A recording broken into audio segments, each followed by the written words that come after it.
भाजपा के द्वारा जो ये कायराना हमला किया गया उसकी हम लोग मधुबनी जिला कांग्रेस घोर निंदा करता है। आज मैं अपने जिला अध्यक्ष आदरणीय सुबोध मंडल जी के नेतृत्व में आदरणीय देश के प्रधानमंत्री नरेंद्र मोदी जी का पुतला दहन करके कल जो हमारे सदाकत आश्रम में कायराना हमला भाजपा के मंत्री भाजपा के विधायक के द्वारा किया गया है, हम लोग पुतला जला करके विरोध प्रदर्शन किए हैं। हम लोग राष्ट्रपिता महात्मा गांधी जी के भक्त हैं, हम लोग सत्य अहिंसा के पुजारी हैं, हम लोग हिंसा में विश्वास नहीं रखते हैं। उसी लिए हम लोग चाहते तो उससे आगे जवाब दे सकते थे, लेकिन हम लोग पुतला दहन करके उसका विरोध करने का काम किया। मधुबनी जिले में कांग्रेस कार्यकर्ताओं द्वारा प्रधानमंत्री नरेंद्र मोदी का पुतला दहन किया गया।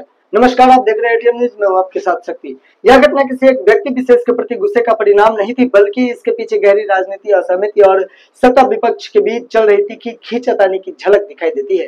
कांग्रेस जिलाध्यक्ष सुबोध मंडल ने इस मौके पर कहा कि एनडीए सरकार केवल हवा में वादे करती है, लेकिन जमीनी स्तर पर उनके काम कहीं दिखाई नहीं देते हैं। उनका आरोप था कि जब दरभंगा में राहुल गांधी और तेजस्वी यादव का संयुक्त कार्यक्रम आयोजित हुआ तो वहां भाजपा समर्थकों द्वारा देश के प्रधानमंत्री के विरुद्ध अपमानजनक नारे और शब्दों का प्रयोग किया गया। इस पूरे प्रकरण पर कांग्रेस नेताओं ने दरभंगा पुलिस की सराहना की, जिस समय रहते स्थिति को नियंत्रित किया और स्थिति को स्पष्ट किया।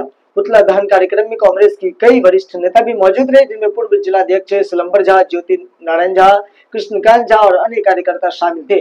यह घटना केवल एक स्थानीय विरोध नहीं थी, बल्कि राष्ट्रीय राजनीति में सत्ता और विपक्ष के बीच बने तनाव का एक प्रतीक बनकर सामने आई। भारतीय राजनीति में पुतला दहन कोई नई बात नहीं है, यह दशकों से विरोध का एक लोकप्रिय तरीका रहा है, चाहे वह कांग्रेस सरकार हो या भाजपा की। जब भी जनता या विपक्षी दल असंतोष जताना चाहते हैं, वे नेताओं का पुतला जलाकर अपने गुस्से और विरोध को व्यक्त करते हैं। हालांकि सवाल यह उठता है कि क्या यह तरीका आज के समय में वास्तव में लोकतांत्रिक संवाद को मजबूत करता है या फिर केवल भीड़ को उकसाने और क्षणिक आक्रोश दिखाने का माध्यम बनकर रह गया है। आइए सुनते हैं स्थानीय नेताओं का कुछ बयान।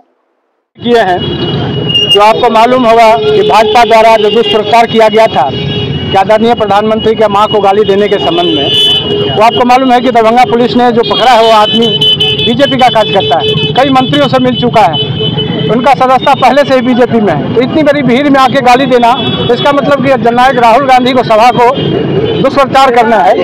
कल हमारे सदाकत आश्रम में इसलिए गया था कि गलत को सही साबित करने के लिए, लेकिन मैं धन्यवाद देना चाहता हूं दरभंगा प्रशासन को, जो उस आदमी को गिरफ्तार करके दूध का दूध और पानी का पानी कर दिया है। इसलिए हम पूरे देश के सामने बताना चाहते हैं आप लोगों के माध्यम से कि बीजेपी के लोग किस तरह से दुष्प्रचार करते हैं, किस तरह से काम करते हैं। जो सभी की माँ है, आदरणीय मोदी जी की माँ नहीं है, वो सबकी माँ है। मोदी जी प्रधानमंत्री रहते हुए भी सोनिया गांधी के बारे में क्या क्या बोला था। कांग्रेस पार्टी एक मर्यादित पार्टी है, ये नेहरू गांधी की पार्टी है, ये सरदार वल्लभ पटेल का पार्टी है। इसलिए हम लोग किसी के बारे में गलत गाली गलौज देना उचित नहीं समझते हैं, मान सम्मान के साथ रहना चाहते हैं और रहने देना चाहते हैं। लेकिन आप देखते हैं कि बीजेपी के लोग किस तरह कर रहे हैं, तो इसलिए हम अपना विरोध जता रहे हैं कि कल जो पार्टी पर हमला हुआ निंदनीय है।